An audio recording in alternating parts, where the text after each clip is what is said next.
It's cold out there. It's cold out there. I was panning out there after showing the top of the tree, and out of the corner of my eye, I saw there's an airplane coming. So I tried to get back to the top of the sky tree to catch the airplane, but it was faster than I was.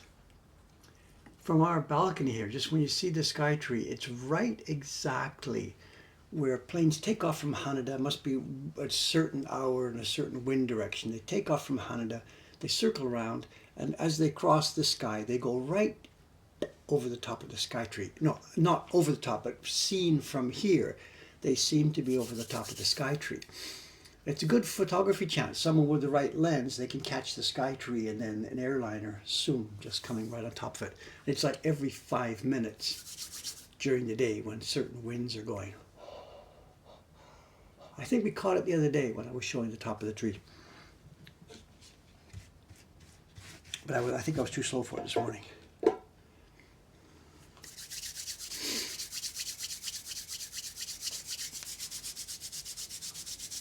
Jalta Misawa. These are overseas flights leaving from Haneda.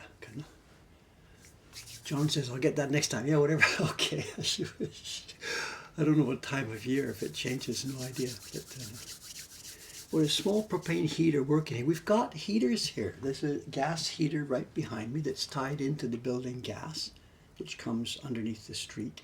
And there's an air conditioner heater here. I don't really want to use them. It's okay. Printing, printing is work. And yeah, it's a spoon day. I got a bit of flack last time when I finished the batch of these prints. I think I was flicking them in front of you here, as I finished the batch of prints. Somebody or people complained about the little bit on the edge of the print. You can't see it on a single sheet of paper. You can't see it on a single print, but actually the edge of the paper has a bit of pigment marked on it.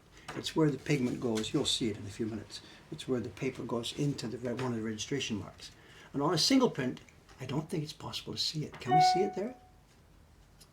Yeah, I think right in front of my finger there is. There's a tiny bit of green pigment on the edge of the paper. I really wasn't caring about it. I don't care so much about it. But when you see the paper all in a stack of 100, there it is. You can see clearly the mark on the edge. And I guess I should hold myself maybe to Kubota standards and try and make sure that's not there. So that's why the spoon is here today. Paper is out. I took it out about 6 o'clock this morning and it's all unfolded already. I spent the last 20 minutes or so unfolding and getting it ready.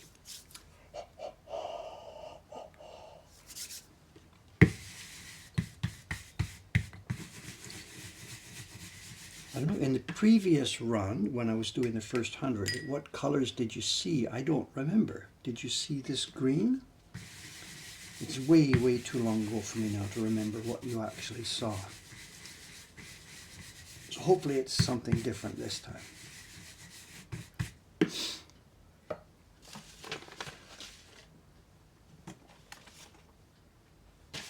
There should be a junk test sheet here somewhere.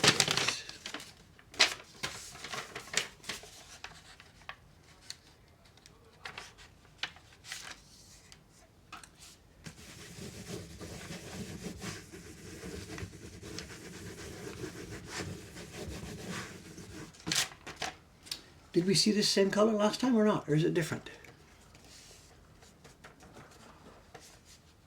Let's roll. We have 120 sheets of paper in the stack.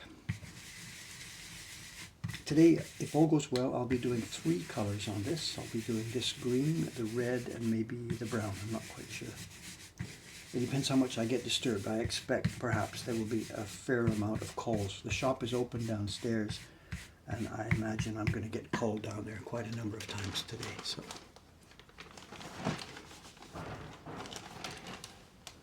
it's the last day that the shop is open this year. Tomorrow is Tuesday, our normal closing day. We were thinking of opening, but nobody wanted to actually do that. So I'm on the staff. So.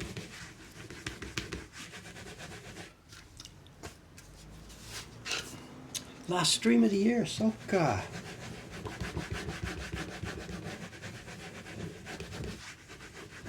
Is that a moment for reflection, pause and reflection? I don't know. Is there something serious there? I don't know. This paper is still semi-frozen. It's kind of hard here, so I'm going to have to grind away at this for a while till it softens up in the deck here. There we go. This is how it works. Color on top of the black lines.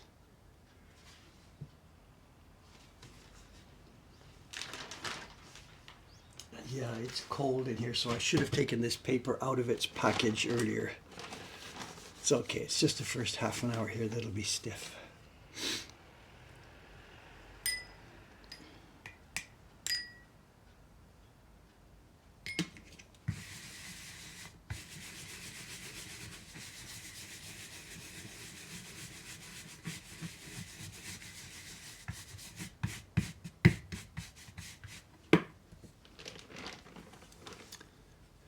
Somebody says, hello Dave, I was the fan who visited the store on Saturday. You're going to have to get it a little closer than that. What time? I'm sorry.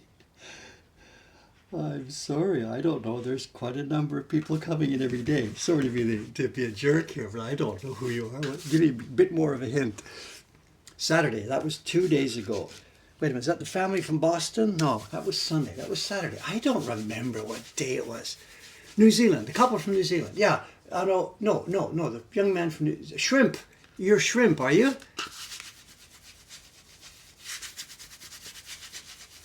I remember clothes more than I remember people. Thank you, sir. Okay.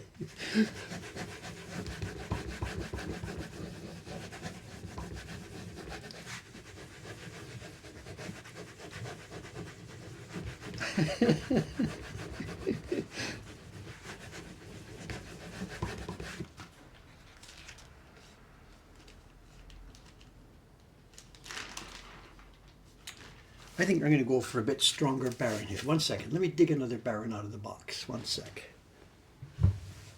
Yes.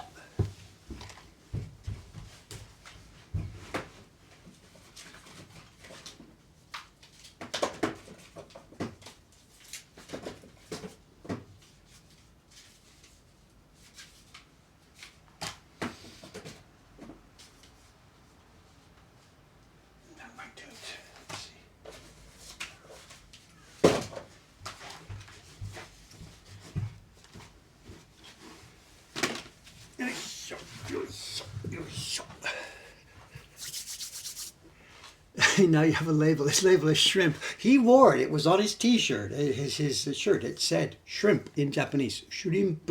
And there was a joke involved, which I actually never heard before. There was a shrimp joke, and maybe it's one of the oldest jokes in history, but I had never actually heard that before.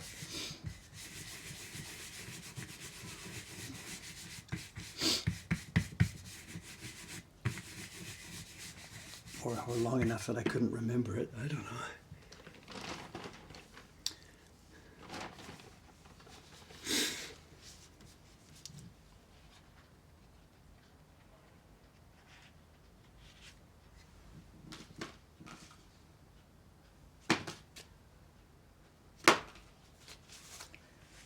Oh, no.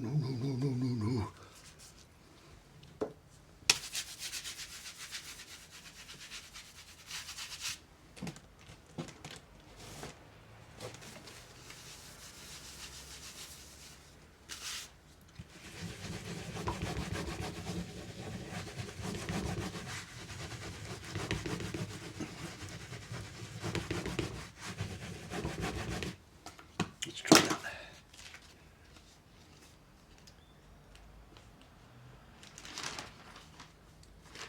I can't open it and show you, but the barons that we use, many of you know about this already, they look the same, but they're actually quite different inside. Some will have a finer woven coil, so there's many more pressure points, and some will have a more, not roughly woven, but a coil with fewer pressure points. So one with fewer points ends up being stronger. When we rub basically the same pressure, fewer points means more pressure per point. And the baren is, we would say, stronger. when I did the key block with fairly fine lines, we don't want a strong baren. We want an even, smooth, flat baren. For this one, because it's color, the areas are wider, the lines are not so thin, I want a stronger baren. Oh, actually, this color block is so gentle. If the paper was soft enough, the normal baren would do fine. It's just because the paper is frozen still. I'm not sitting cross-legged. Not at all. I'm sitting, Fred, hang on. I'm not sitting at all. I'm sitting on my seat. My legs are hanging down, not hanging down, they're on the floor.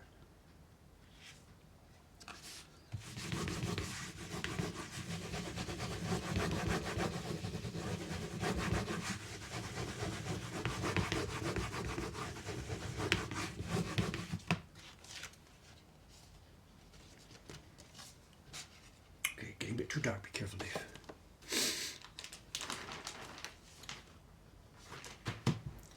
If I zoom out, I'm sitting in a hole. My legs are going down. This is a raised platform. The floor, you can see it behind me there, the floor is lower. There's a platform up about this far. My feet are down into the subfloor. So there's no discomfort whatsoever.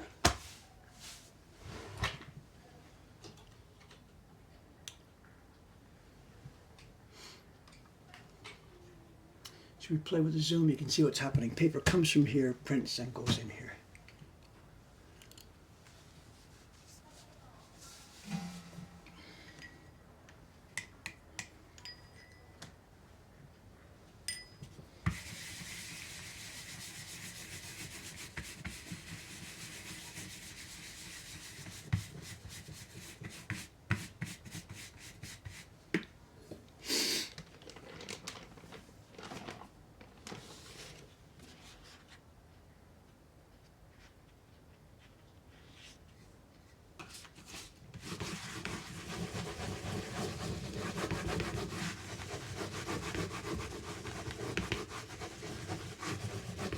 Having the right tool, it's so essential,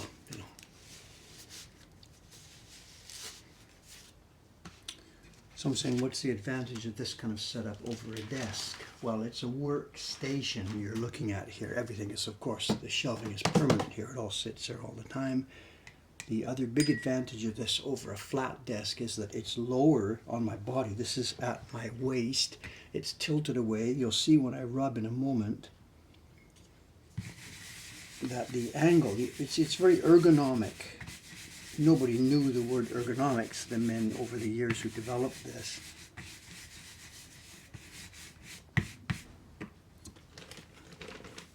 When I rub here, my wrist angle now is pretty much flat. If it was a table, I was standing on a table, I would be rubbing on a flat table like this, but because it's angled, my wrist stays much flatter than before. You try printing like that, you know exactly what's going to happen to your wrist after 15 minutes. The other part of this is that it's very close to my body. I'm not pushing something. None of this is happening. No muscles here are being used. These are tight, tight, tight. This thing is a rock. Nothing is moving here. The power comes from over my shoulder. Boom, boom.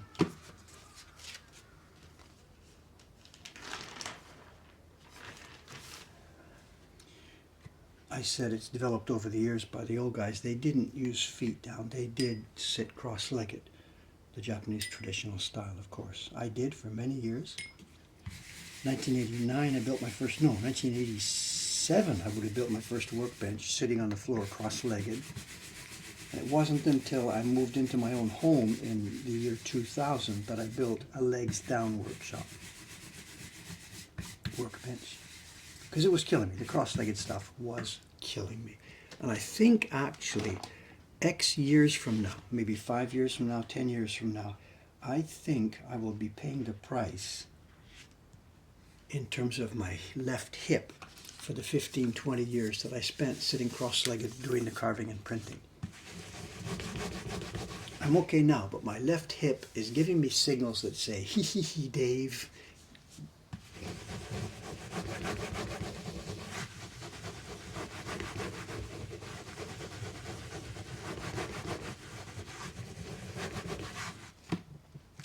And although I'm no problem right now, I'm mobile, I'm moving around, there's no problem at all. I'm getting these signals from my hip that say, I think there's going to be trouble there years from now. So maybe I'm 73 now, maybe I'll have my hip replacement when I'm 83 or something like that. I don't know. Maybe I'm exaggerating it, just I can feel that it's trouble. And I spent so many hours, 8-10 hours a day, carving, printing, sitting cross-legged, someone who didn't grow up sitting cross-legged.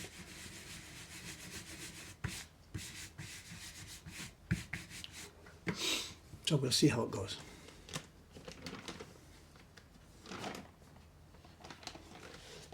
I don't think there's anything I can do about it now. I have a good exercise routine now. I'm very mobile. I'm not stressing my joints anymore at all. But I don't think you can fix what damage would have been done back there. I don't know. We'll see.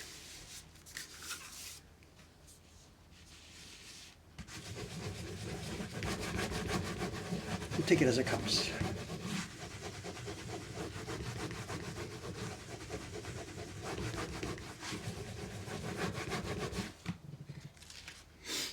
Okay, the plan today, it's 8:18. It's Monday morning here. My work today is in this room, printing, printing, printing. As far as the stream goes, this is the only thing you're going to see. I don't have an interesting show and tell. Watanabe-san left me another one of those little packages, but like whatever, little tiny prints. So I've got a different idea for today's show and tell. It'll take about 15 minutes, which is our normal show and tell time. And what I have got for you is I've got some video that I took on Christmas Eve. No, actually that's just not relevant to the topic. It's nothing to do with Christmas. I'm not going to sit here and sing Jingle Bells for you. But video that I took Christmas Eve when I opened one of the best Christmas presents I have ever received.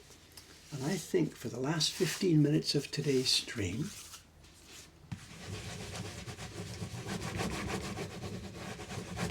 we'll play back that video.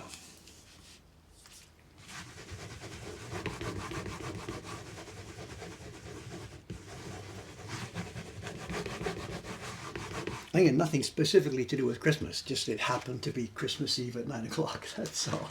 And at one point in the video, as I'm opening this package, I realized, oh my God, it's Christmas. So yeah, let's have an unboxing.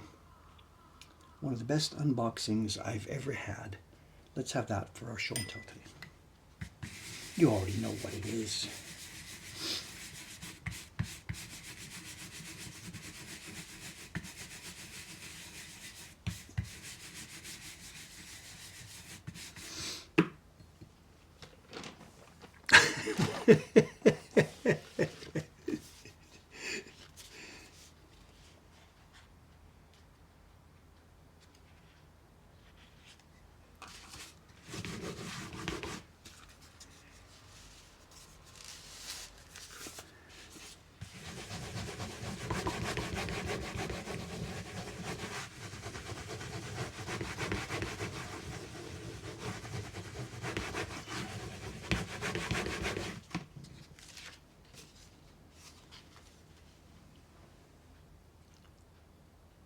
Sharp, clean, beautiful. It's just so much fun, this stuff. So much fun. Printing like this takes me right back more 60, 65 years or more. Elementary school, I guess, middle school, I don't know. Some, whatever, social studies class, I think they used to call it, geography, I don't know, social studies maybe. And the assignment was, like map of Canada, and Dave draws the map or traces the map, the provinces, all with a black marker or a black pen. And then you got to color them in, and BC was pink or something, and Alberta was light green, and and Manitoba was some purple. I don't remember any of the details. But it was this. It was black outlines with careful, nice, smooth color written inside. And I loved that so much. Dave could have done that all day long back in school.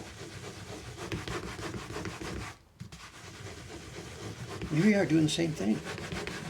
It's something triggering inside, you know, the black outlines and putting nice, smooth, beautiful color inside each of the outlines. And don't go over the lines!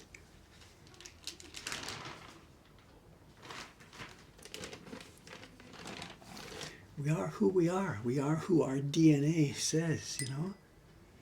And my DNA says smooth, clean, a little bit pastelish type color. And don't go over the lines. we are who we are programmed to be.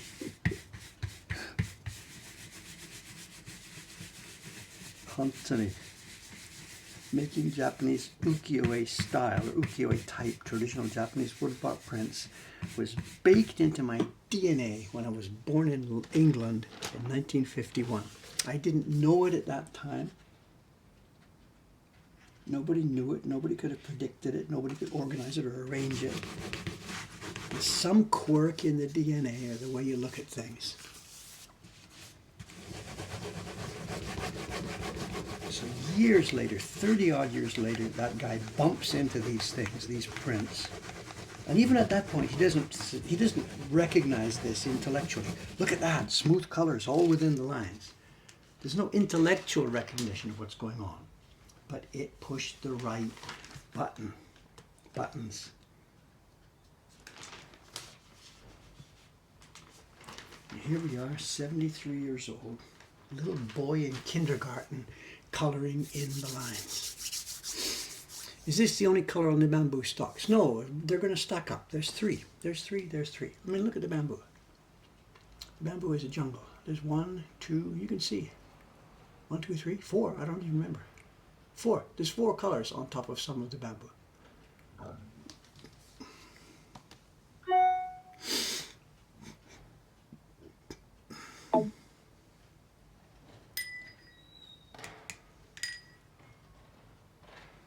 So it's funny, you know, it sounds a little bit super exaggerated if I say this specific stream of words, but you could sort of say this was the job I was born to do.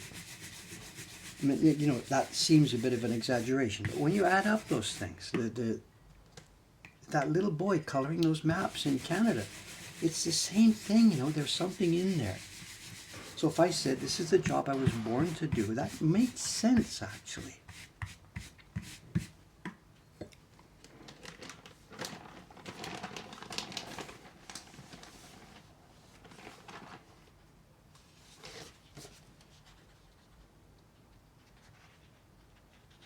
I can do this 200 times. Today I'll be doing it 120 times, and then again with another color, and then 120 times again with another color. I don't care how many. I could do 5,000 copies. It wouldn't make any difference. I would happily sit here and do copy number 462, copy number 4,715. It wouldn't make any difference. It's like a rat with those levers, you know, the rats are programmed to push the button and it does something in their brain. And the rat will happily sit there pushing the button all day long. And Dave will happily sit here. It's pushing some proper little button in my brain.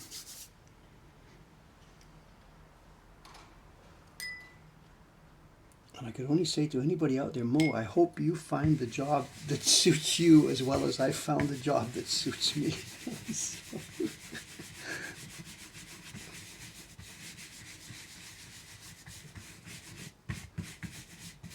What does your dad do for a living? Well, he sits in a cage and presses a button so that something fries in his brain. You know.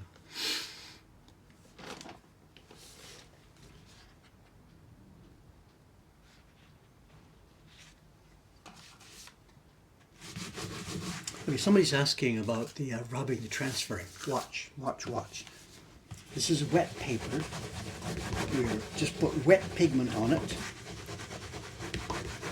We've rubbed the back of this. Do I need to tilt the camera down here one sec? Just tilt the camera here a bit. It's wet, wet, wet, wet. This is still a wet piece of paper with wet, fresh green pigment put on it.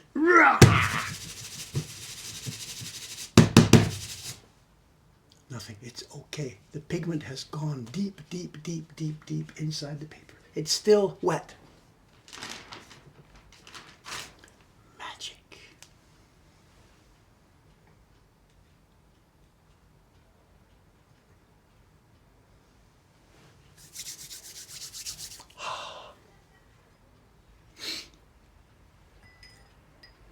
No, I didn't get it out here at first. It's just magic.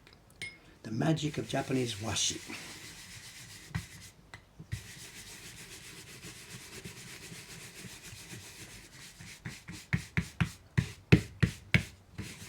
Did I make trouble there? Did I disqualify myself as an ASMR stream?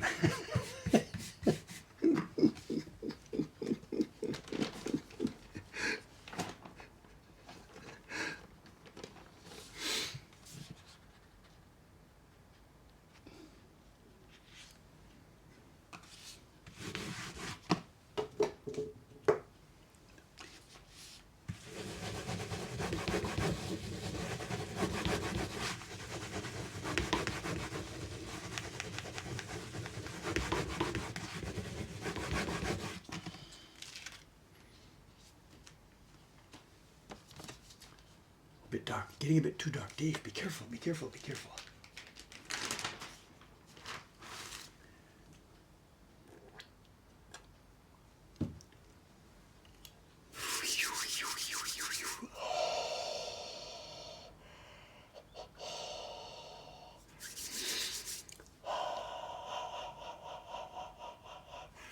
Is there any fear in the impressions embossing into the paper? Well, everything's embossing into the paper. The paper is fluffy and thick to a certain extent, and the green part here is now going to become flat. When I print the purple part later, the purple part becomes flat. All of the paper gets flattened by what I'm doing. And when the print is finished, when any of our prints are finished, if one part is still white, in other words, if it didn't get any pigment, if it's the paper color, then that part of the paper will look raised. It'll look to be debossed because it won't have become flattened like every other part of the sheet.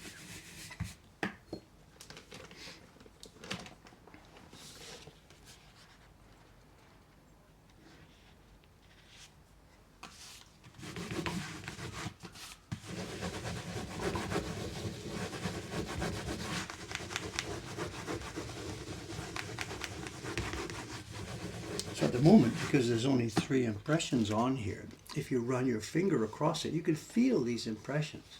A blind person could sort of get the idea of this image if their fingers were sensitive enough.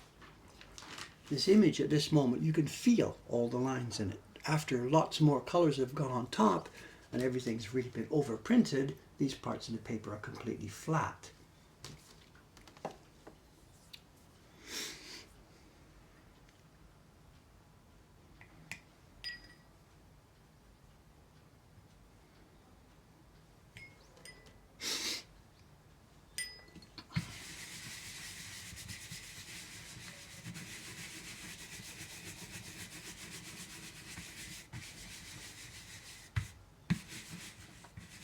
Okay, put the spoon in the wrong place, Dave.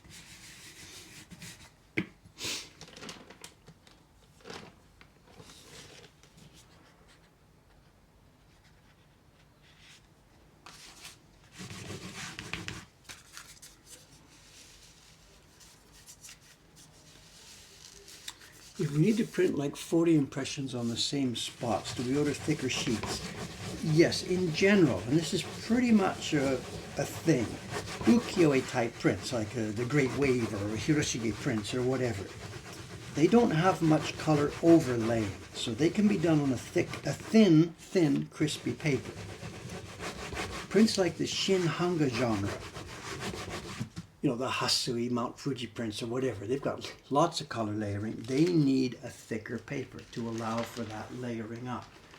A print like this is somewhere between the 2 genres. The top part here, this bamboo, it's like an ukiyo-e print, so thin paper would do it. But down here where there's 3, I think 4 colors layered on top, a thicker, richer paper helps. And if you had some sample prints here in front of you, a bunch of ukiyo-e prints and a bunch of shinhaga prints, you will find almost all the ukiyo-e prints on a thin paper, and the shinhaga prints are on a thick, fluffier, richer paper. We talked about this in that washi video a few months ago.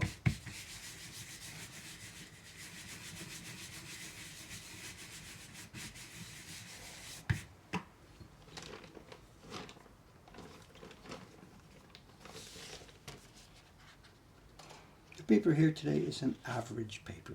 It's 20 over 100. It's about 0.2 millimeters thick.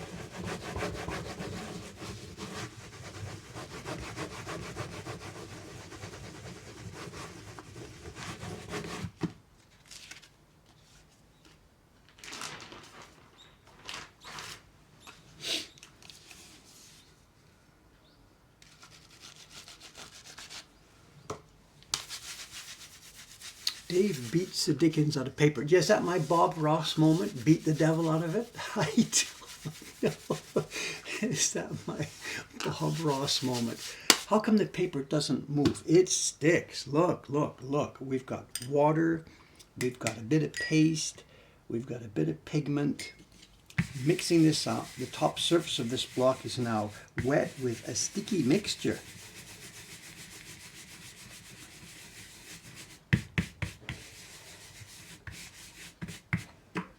Paper is moist already. It's wet, not wet, drippy wet, but it's moist. Down it goes. You touch it lightly. It's not going to move now. And this thing now is lubricated with oil. This thing is going to slide smoothly and easily.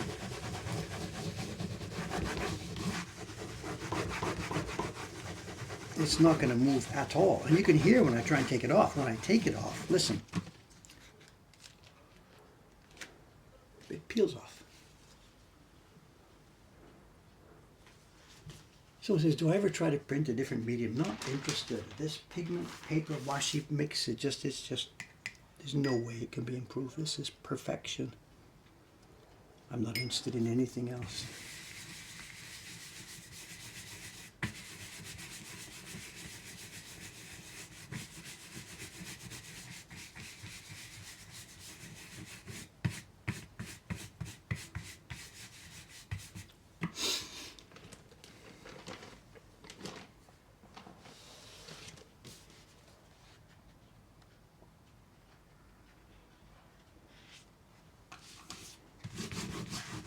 It's not dripping with oil, just there is a tiny, tiny, tiny film of camellia oil on the bamboo stem.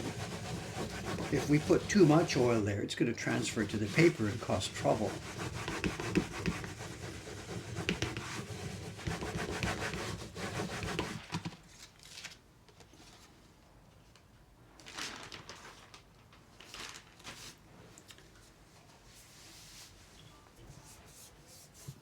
The other day, we're talking about that semi-transparent paper. It's here somewhere, right?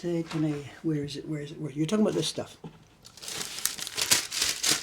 I will probably be using this when we get to the sky for a couple of reasons. The sky being much wider offers much more resistance to the baren. And actually by then too, the paper will actually be quite a bit softer. We're still at the early stage of printing here. The paper actually is a little bit harder than I like. And there's no way I could print the sky on the current condition of this paper. It's a bit too hard.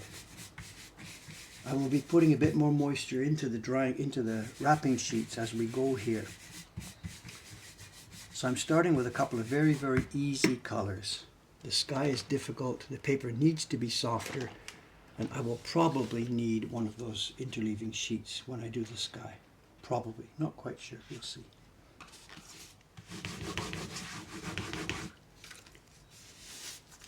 This guy, no, they do it here on his cheek or something.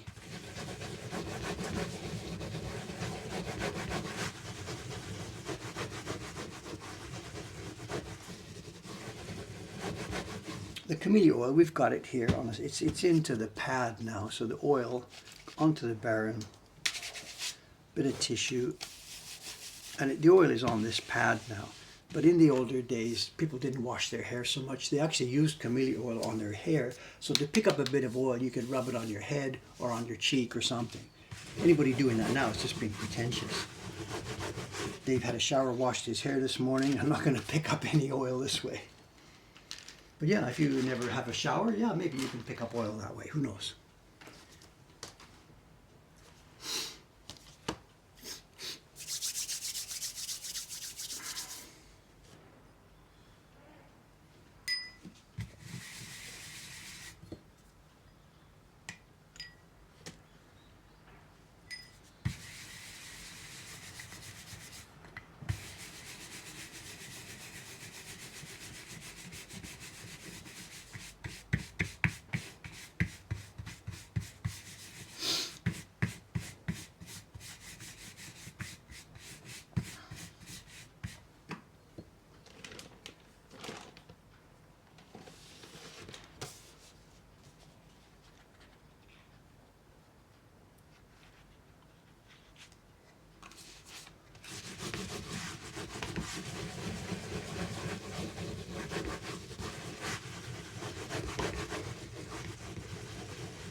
Is this my spoon? This is Ishikawa-san spoon.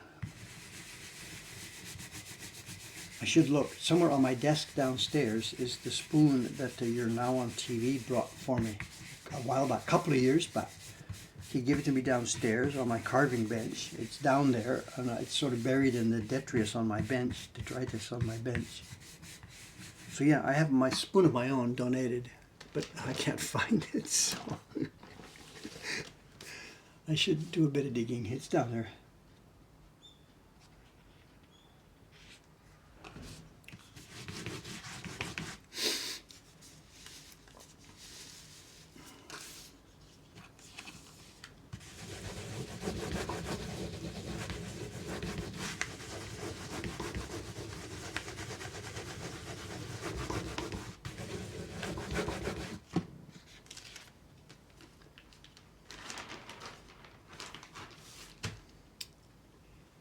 No, don't send spoons. I'm okay. Back in my old workshop in Ome, my dusty, freezing cold, dark, unused workshop in Ome, I have a spoon of my own, carved, cut apart millions of years ago.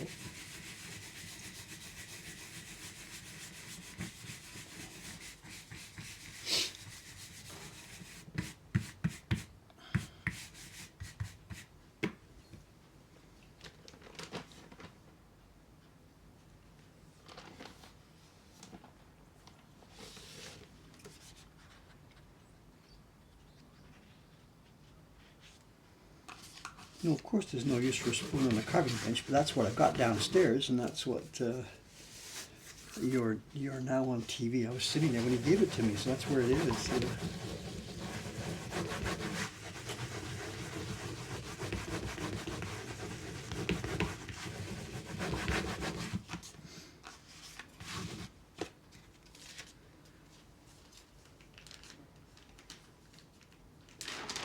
Okay, that's 12 and 12, that's 24. We are now 20% of the way through this first color, which means we pull across one sheet of the newspaper. Again, it's one sheet of newspaper. This is 8, 1, 2, 3, 4. It's I don't know how to describe it. It's one of these, two of these together. So if you count, it's actually 1, 2, 3, 4. It's 8 pages if you were going to read it. Page 1, 2, 3, 4, 5, 6, 7, 8. 4 sheets, 2 folded. And these are how we control the moisture. And as I said, the paper is a little bit dry. For the next color, I want it a bit more moist. So each time I flip over the newspaper, I'm adding, not soaking it, but I'm just upping I'm upping the moisture level as it goes through across.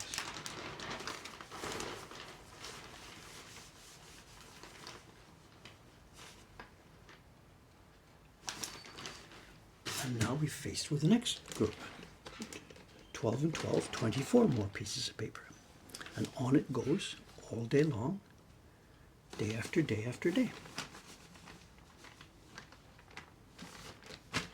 Most pro printers that I've met during the time I've been here don't count the sheets so carefully. They don't separate them quite so carefully.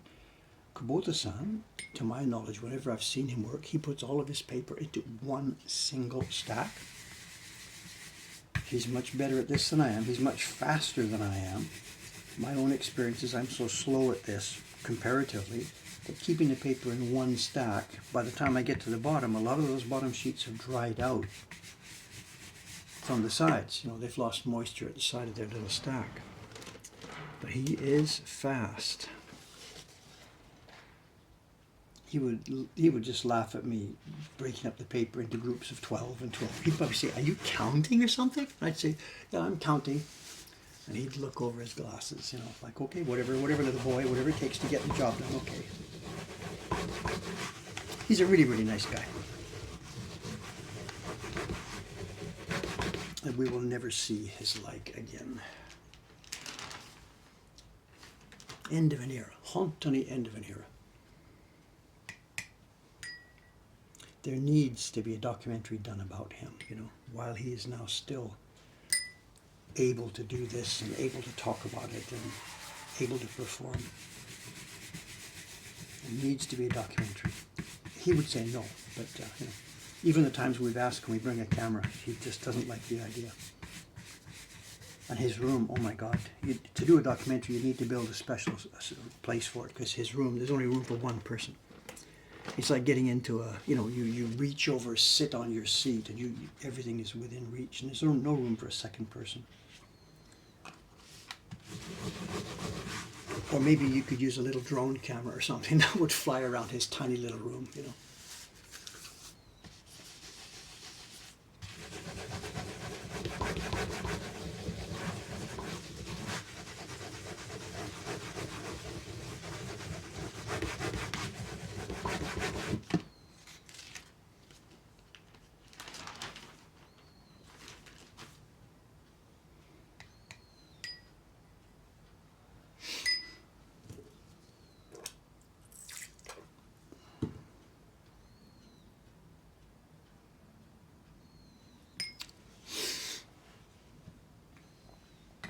Yeah, that's right. If he started streaming and talking, I would slow him down. That's my excuse, is it? No, it's true, of course. My output is semi-crippled by what we do here with social media, of course.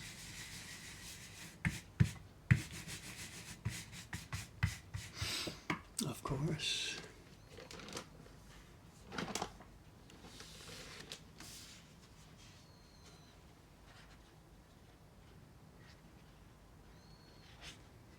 Yeah, that's an idea, you know, setting up small cameras, turning them on, running away, and going back and organizing it later.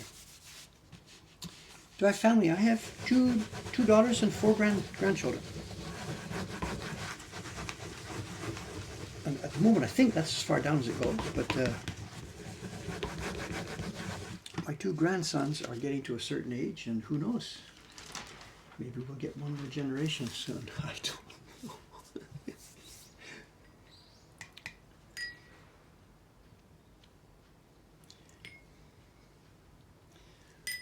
Someone from England with happy holidays. What's holiday mean? I always got to smile at that. People say happy holidays.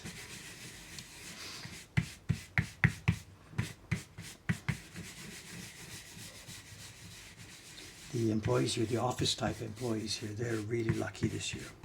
The way the calendar falls,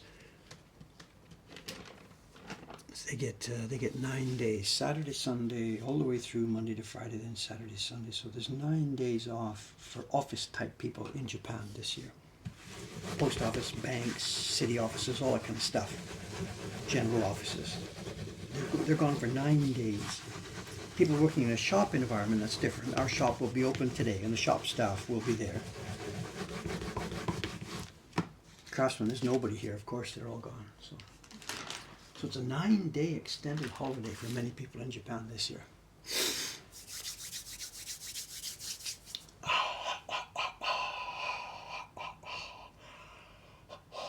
Kubota-san, does he have family? Yeah, he lives with his wife, and I think I don't know too much about his kids. They're long gone.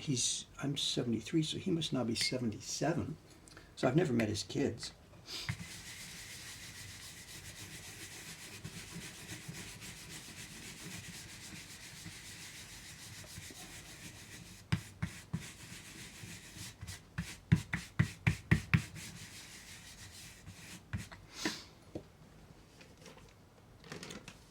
If he has any, I don't know.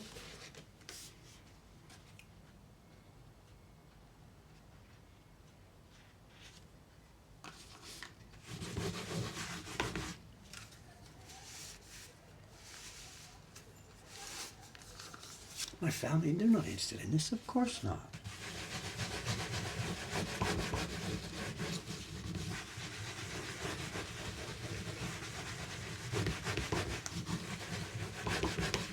My daughters have their own business, much, much bigger than mine. I think I have more employees than they do, but they have a much overall larger business than I do. Talking about my daughters, their business is, I don't know, well, it's this place. I don't know.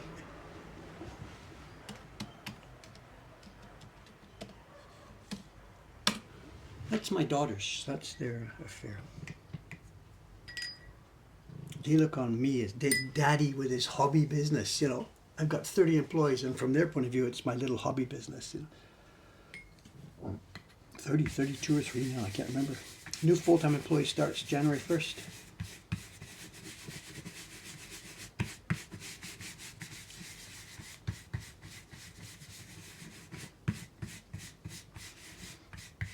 You guys on the chat and stuff, you don't hear about that part of the business, do you? You don't know about that. Employees and contracts and paychecks and all that kind of stuff. Another new full-time employee starts 2 days from now, January 1st. We signed a contract the other day.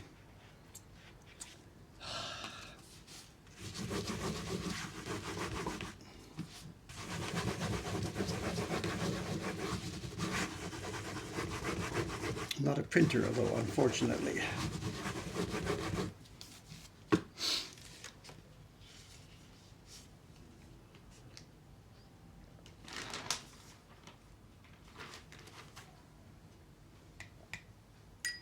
My kids make jewelry. Originally, their business has morphed over the years. Recently, in recent years, their business model has, I was going to say shrunk, not shrunk. They're focused. Their main business now is rings, engagement rings and wedding rings. They used to do the whole thing. They made wedding dresses. They would do the whole shebang. But they have gradually, focused on their core business, which is designing together with the client, designing custom rings, and they make them in-house. They have an office, a studio workshop in the Burks building in Vancouver, which is full of jewelers and jewelers' backup businesses. And that's their main business, and I guess it's a thing. There's enough demand for handmade, hand-designed, custom engagement rings and wedding rings that they can run a business much larger than mine.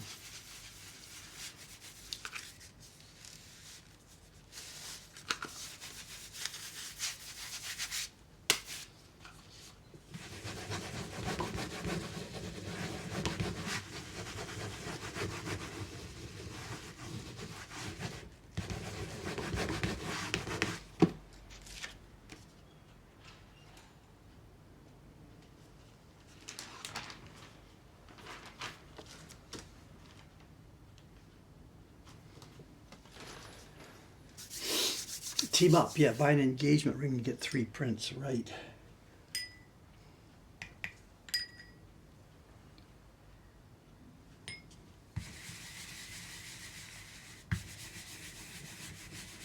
What was the old saying about businesses that are immune from recession, like whatever, funeral business and stuff like this, taxes, accountants, whatever, even in a recession they're needed. And I think wedding supply companies, same thing. Recessions, they just breeze right through it. Daddy has to pony up for the ring anyway, or whatever for the wedding. I don't know how it works.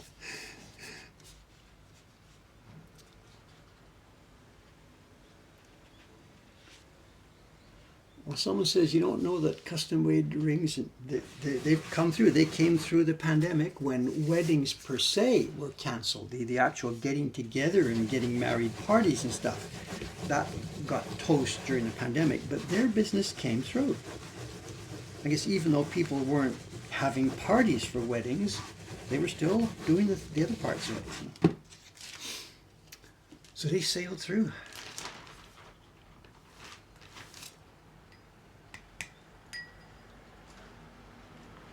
Make the wedding invitation. Yeah, they can't afford me, I think.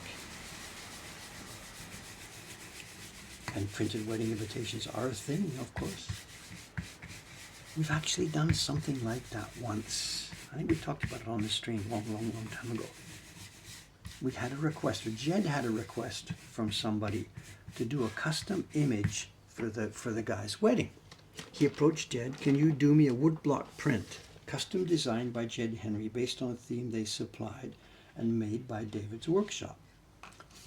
And Jed, I don't remember, I wasn't involved with the first part of the story, but I think Jed knew that I wouldn't want to be doing this. We were busy. So he quoted them a price that would just blow them out of the water and they'd have to say, go away. He said something like $20,000, whatever, for 40 prints for their wedding. And the guy said, okay. And Jed is now, he had to phone me, give me the news that Dave, I don't quite know how to tell you this, but I've just signed you up for making 40 copies of a woodblock print for this couple's wedding. And I'm like, Jed saying, oh no you haven't. And he says, oh yes I have. Again, I don't remember the conversation. But we made it. Jed, paid us our share of this and we made it. And partway through, the request came from the people. They're going to give the prints out to their guests at the wedding party and we want to show a video of how it's made. So Jed phones me and says, Dave, about that wedding print you guys are making. And I'm like, yeah, we're sort of nearly almost finished it. What else? He says, well, I got a bit of something else to add to the request. And he says, we need a video. Jed, we've nearly finished. We did it. And last I heard, the people at the wedding, they showed the video, they passed out the prints, everybody's happy. And it was an offer that Jed couldn't refuse. And we did it. If you remind me, whatever, I've got a copy of the print somewhere here. Although maybe I can't show it because it's private. It's the couple. Jed drew a picture of the couple, him and her, with a tree and looking lovey-dovey, and we made the woodblock print, and everybody lived happily ever after. So yeah, we've done a wedding before. And Jed learned that from now on, when he doesn't want to do something, to say no, don't do it by, It was a custom set. It was a fabulous gift. The people that got that, I don't know, maybe they understood what they had got or not, I don't know. But it really was a fabulous gift. The print was wrapped in a special package with a message from the bride and groom and talking about this. And at the party, they played the video that I made showing the carving and printing. And Dave giving his, congratulation messages to the couple and stuff. So yeah, it was a really good deal. Everybody was happy. Did I save the wood blocks? It's funny you ask that because I saw them. The other day in Ome, when I was sorting out wood blocks on the shelves, I came across that. And it was a bit puzzled. I looked at it. What's this? What on earth is this? It looks like me carving. But and then I realized, soka. This is that wedding print. So the blocks are still there.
Someone says, how did they make different colors in the Edo era? There were lots of colors.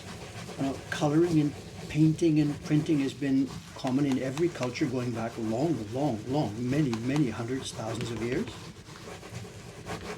The pigmentation used in old prints before the modern technological era, they were pigments that came from plants mostly. Boiled tree bark, it makes a nice brown or something, or a blue flower, a particular kind of flower. When you soak the petals in water, a blue pigment comes out of it. Some of them are minerals. Blue lapis lazuli grinds up to a blue color. There was no shortage of pigments back in the old days. Very varied group, interesting colors. What's the time? 8:58.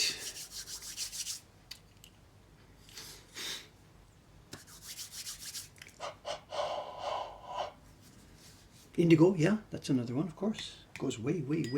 Maybe that's one of the earliest ones human beings ever used. I don't know. It's not my specialty field. We don't use antique pigments here at all. For the most part, they are far too fugitive. They fade too easily. We do use indigo. We use beni sometimes. It's taken from a flower. I think it's the safflower. It looks yellow when you pick the leaves, the petals. But after processing, it comes out to be a gentle pink color. But we don't use many natural pigments. They just fade too much.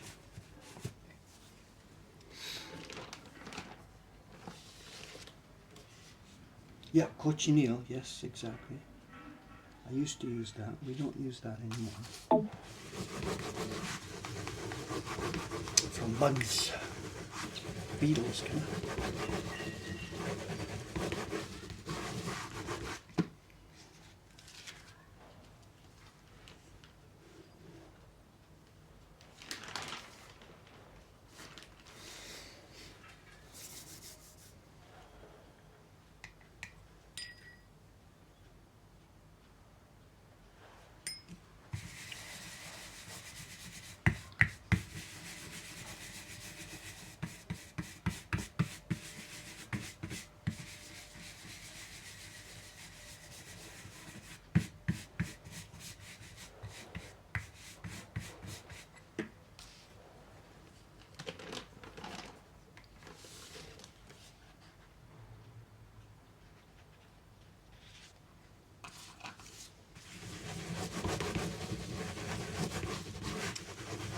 I know something I forgot today. If we're going to play that video, the unboxing video at the end of the stream here today,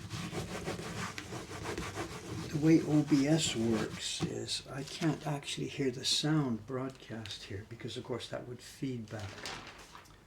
So I need headphones, which I didn't bring upstairs. So when it gets to be show and tell time, I got to run downstairs, grab my headphones, so that we can play that video together.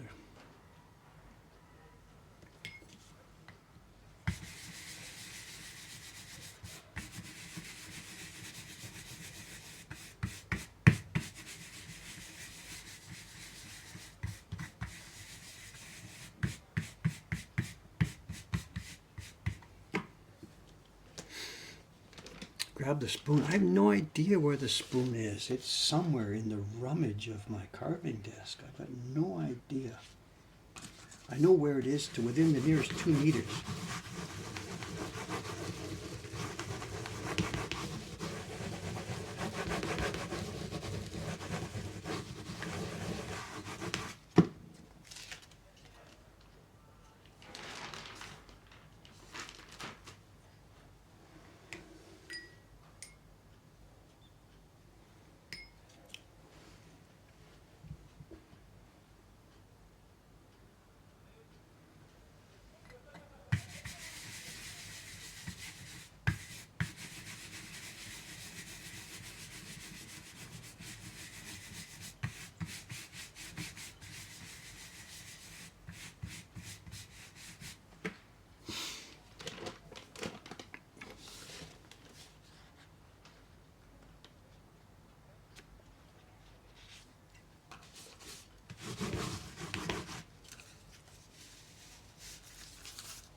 in the pre-stream today, the pre-chat, what's it called? I forget, the early chat today.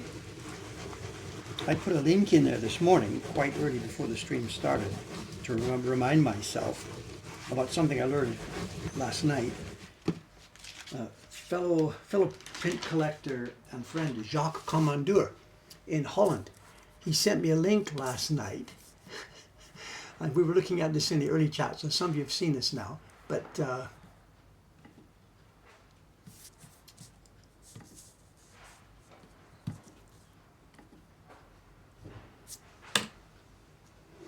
this I learned about this last night.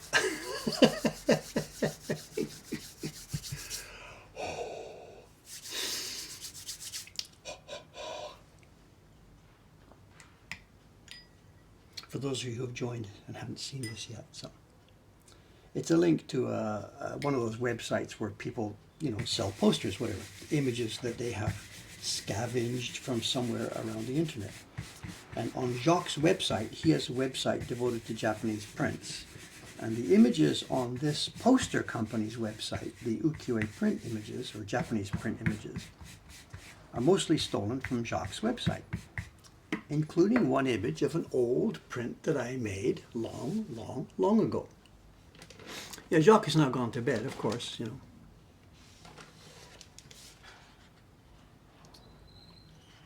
So to me, the print you're seeing on that page, actually I made that when I first came to Japan, 1986. It's one of the earliest prints I made, so 1986. And the commentary, ChatGPT has made up a beautiful commentary. I didn't realize how much of a sensitive artist that I am. If you ignore the bit about the long flowing hair,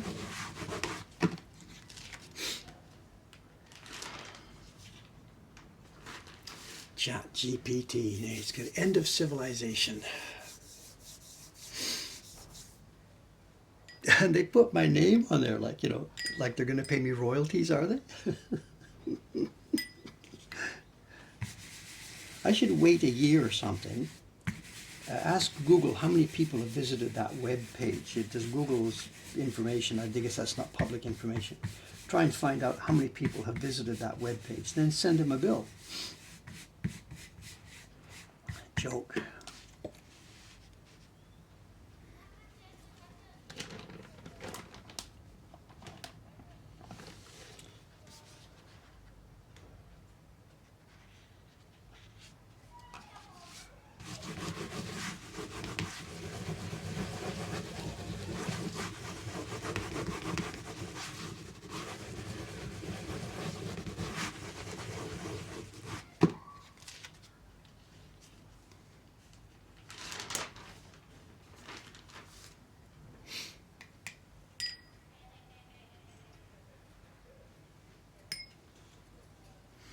Dave Bull's technical prowess is evident in his print. Yeah, I know. So it's great. When I read that last night, my head started swelling and swelling and swelling.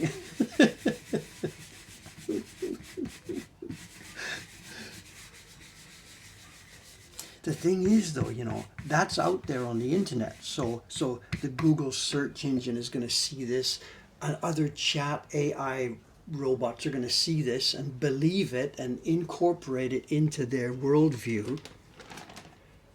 I don't know what to think about this, Did I make multiple sizes? No, of course not. They're just playing with the image there. It's an Oban size print. I maybe made half a dozen copies. I don't remember. I've got one or two left here. I gave them away to friends over the years. Jacques has got one.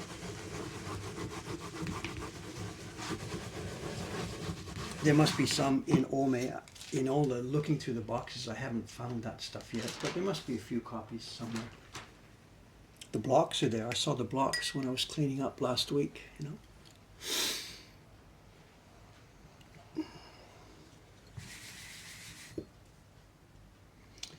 Someone's saying, does the pigment need to be cleaned out? On this block, no, because the brush itself is doing the cleaning. At the moment, pigment here is spread on the whole surface. The high surfaces that print and the low surfaces that don't print. They've all received the same pigment. Doing the actual printing like we do now, this is going to remove the pigment from the high parts It'll be transferred to the paper. But the pigment stays on the low parts. It's still there and it's still moist. And the brush will then pick it up and swirl it around. That's another. That's 40% done. So the pigment is gone from the high parts, you can see, but it's still there on the low parts. And when the brush goes on for the next one, it picks up that pigment and mixes it back in. So there's probably, even now after nearly 50 sheets here, there's probably bits of pigment that got swirled around low part, swirled around low part, and didn't get picked up yet. How's our time? 9:12. Ah ha ha. Okay, let's do this then. Rather than have me start another group, which makes no sense, let's sit there. 1, 2, 3, 4 groups are finished. 6 groups are left. We are 40% of the way through. Let me run downstairs to the second floor, grab my headphones, and we'll play a bit of video. Back in a moment. Unless I die on the stairs or something. Yo-sho!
Okay, it's an unboxing video.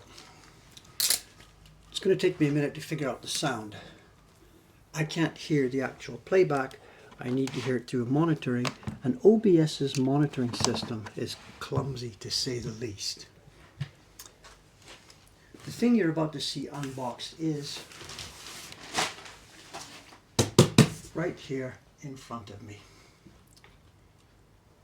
We'll have a look at it. Let's see if I can get this video played. 1 sec.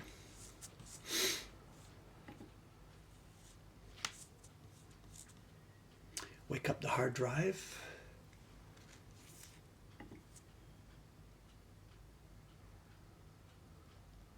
Which the 19 sheets of paper made and then pressed, and we quickly put them in to dry. They should have been pressed to let more water out. Let me know if you're hearing sound and what level. On this. So she pressed them, and we put 17 sheets on the drying boards. The next morning we brought those out, peeled them off, and it looked like I was going to be able to test them. So at that point we told her, I'll take these home, you get going making the rest of the paper. And we spent the rest of that day filming her while she made another stack. Turned out that there was 74 sheets in that stack. She sent them to us a couple of days later. So that paper is here. That's the paper that I've been using now to make the first batch of prints, the first batch of takeoff prints. The 17 sheets are still here. I used 4 for testing, but the print is now being made with that batch of 74. And now yesterday arrived the rest of the paper from the rest of the 10 kilograms of kozo. So we'll find out now by opening this how many sheets we've actually got out of that batch of kozo fiber. Talking to her on the phone, she said, I'm not sure if I should send them all to you.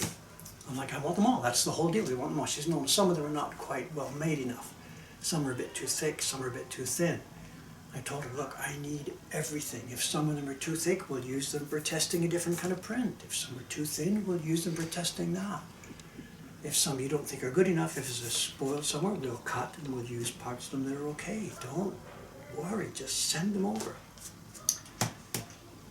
So here it is, the rest of the paper made from that original batch of fiber.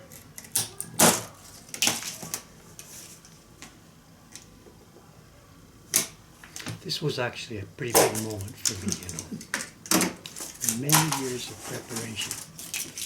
We play a long, long, long game.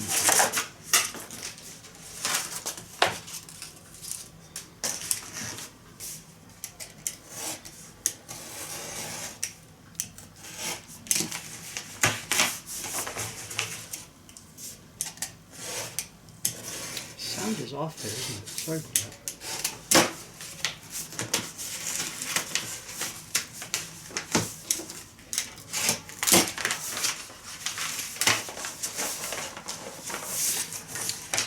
Mulberry, I checked the other day, we bought this in 2017. It came to us in December of 2017.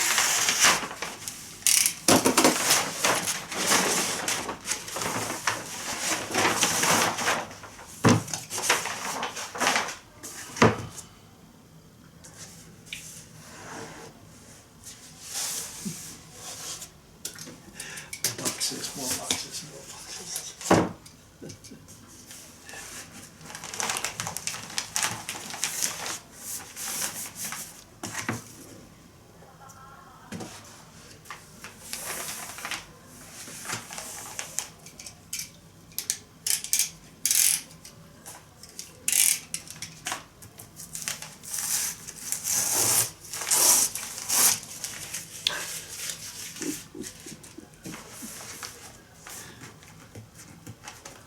Get to it, guy. Come on, get to it.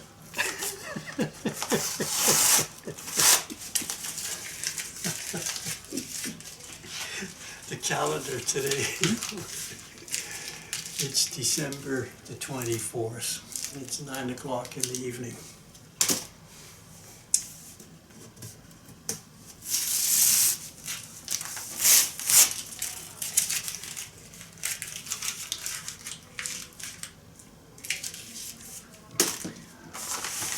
All the years of my life at different ages. When I was 6 years old. You can't open it, you gotta wait till the morning. So, should I have left this for tomorrow morning? It's okay. I think in some cultures they open Christmas gifts in the evening, don't they? Anyway, they do here in this one right now.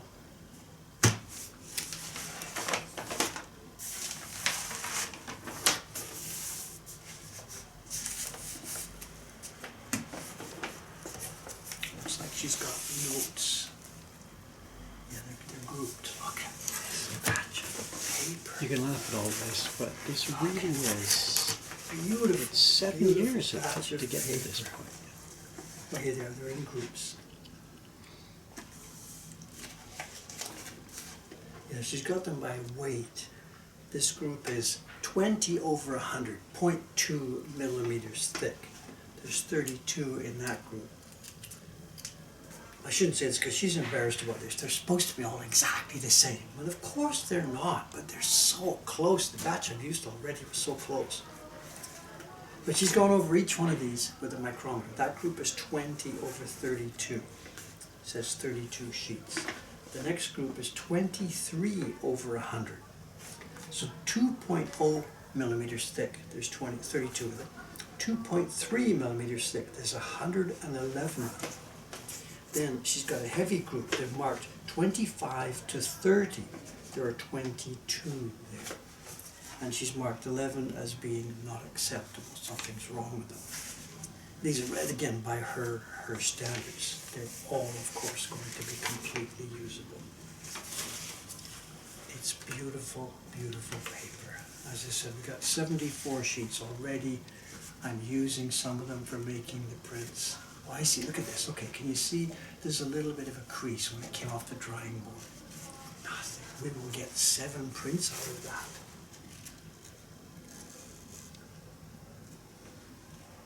You can see the crease there, you know. She maybe stretched it a bit when it went on to the boards for drying.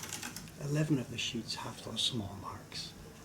And as he said, we're going to use the rest of the sheet. It doesn't. So 111, 22, that's 133, plus 32, 165, plus the 74 we've already got, 230, the 17 I brought home. So we're looking at about 250 sheets of paper from the 10 kilograms of fiber I sent her. That's wonderful.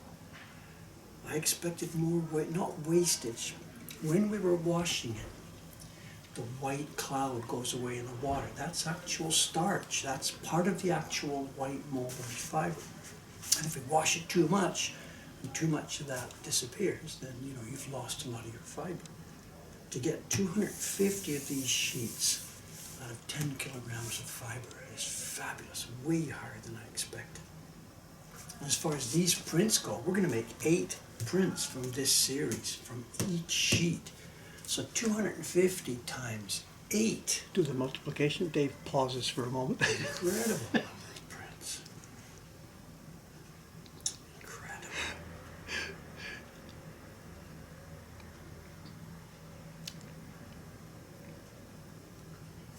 This is embarrassing to say something like this. I don't know if it's true. This is kind of life-changing. To see this now come to life. Paper, this beautiful. When for years now we've been thinking it's coming to the end of the line. There isn't going to be any more like this. I think if we had a sheet of this now, and if we could visit Mr. Iwano, without telling him anything, just slide it onto the table and ask him to take a look at it. I should be careful what I say, because he could see a lot of things that I don't see. He would hold it, look it up. And I think that just the first thing he would say is simply, where did you get this?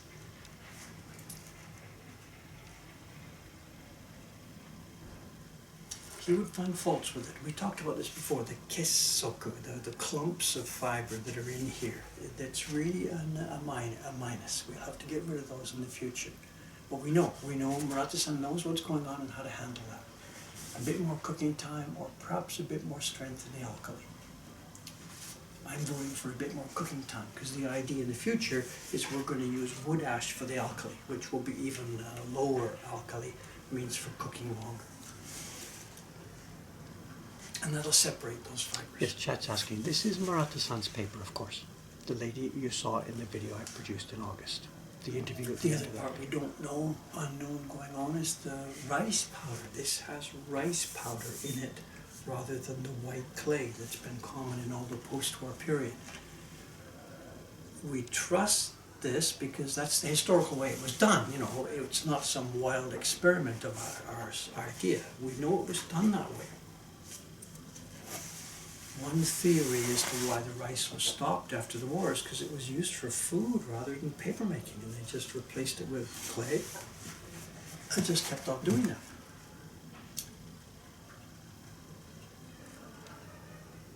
It's so smooth, and you can see each sheet is just so carefully made.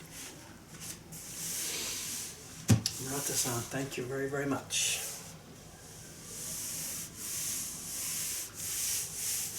A new beginning.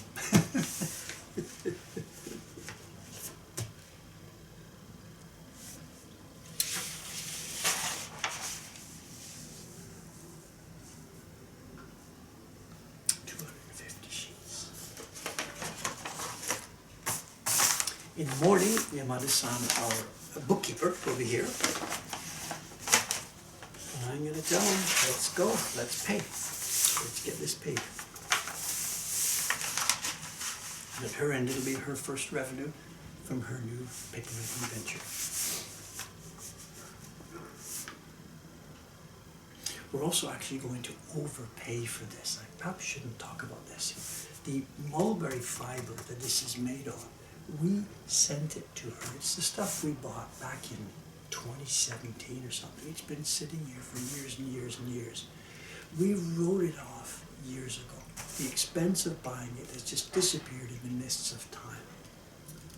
it was kind of supported by the Patreons. When we started the Patreon campaign in 2017, and that winter we used a bunch of those funds to buy that mulberry fiber. So it's been written off years ago. So we sent it to Murata-san to make this paper, and when I was chatting with her before we came home, talking about, ready to send me a bill, and she said, well, I'm not sure how to handle the billing, you've paid for the fiber, so we need to make a deduction for this,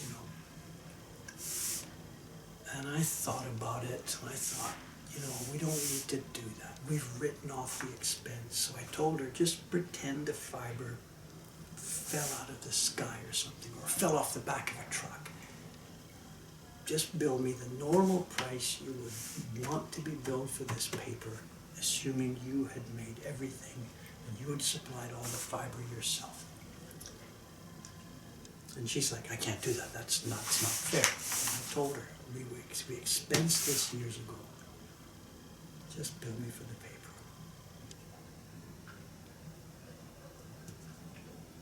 We want this lady to get started, we want her to get up and running.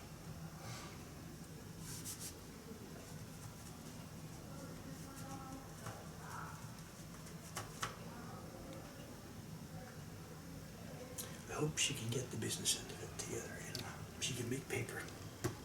I'm not so confident about how she can run a business. We've talked to her about this time and time again. I want to do that part of it for her. We've offered to take over the back end completely. Option A, option B, option C. We buy the building, we rent the building. We've given her all a number of business plans. She said no. She wants to do it by herself. But I don't know. I'd much rather that we did the business than that she just stood there and made beautiful paper, whatever kind of paper she wants to make. Give her complete freedom to run the shop and make whatever kind of paper she wants to make. We'll see. We'll see how it goes. I think that's enough. Very, very happy. Bye, Dave. Thanks for the update there. Talk to you later.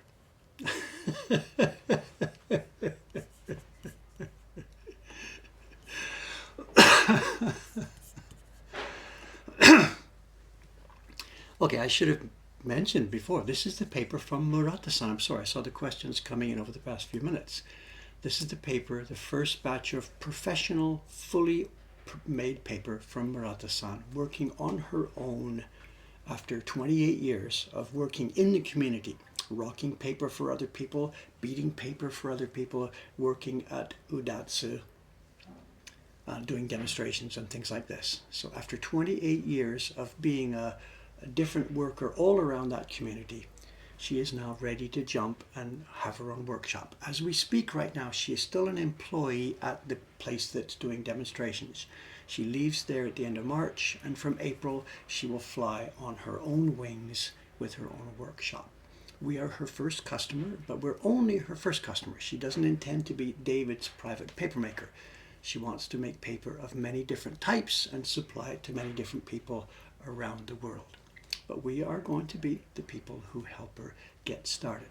And to recap, the paper that I'm printing on today is from the same lot of paper. The batch you just saw me open was the second shipment. She's finished now all 10 kilograms and it's now all done. The paper I did the samples on, this is from the first 17 sheets. The paper I'm printing today was from that first batch of 70 or so sheets. But there it is. It's all now up and running. We'll see how it goes. I know we have been playing a very, very, very long game here. I bought that fiber, as we said, in the winter of 2017 with no idea how and where and when it would be used. I just knew I had to do something.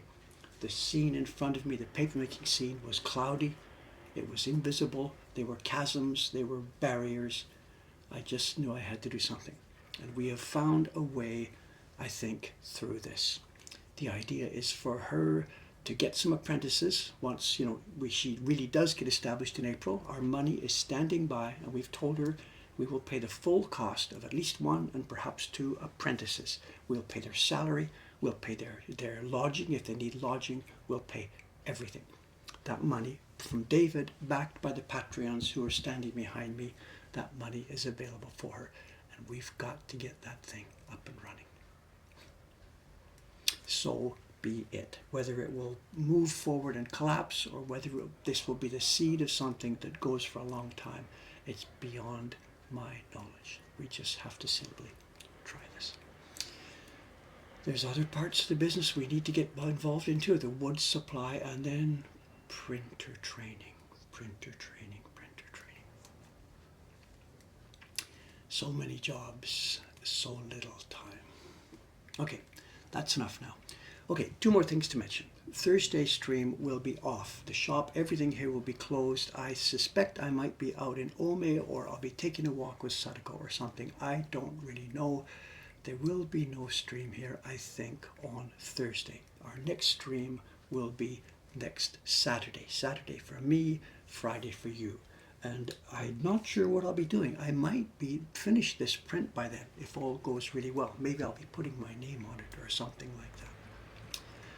The other thing to mention is, thanks again. We've come to the end. I don't need these, do I? We've come to the end of another year. And I probably should just replay what we said last year. Just look up my script from last year or whatever.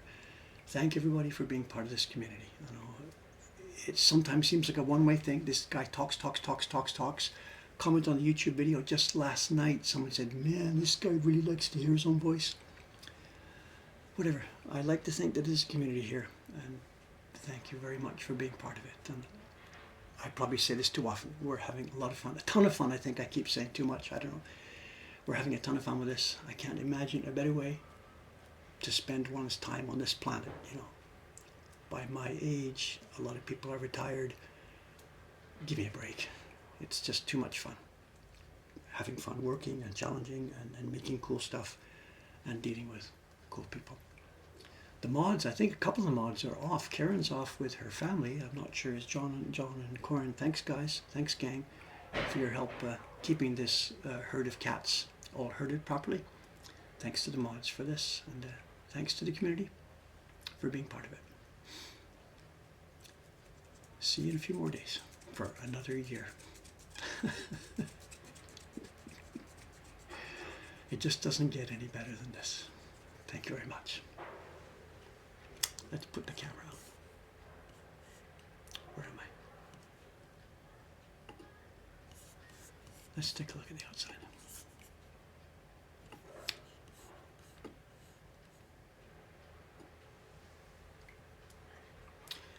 Getting ready for the new year. The next couple of days here in Asakusa is going to be insanely busy. Insane. Okay, I'll put the camera on the Skytree and then we'll shut it down. Thank you again.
All right, here we go. Bye for now. Thank you very much.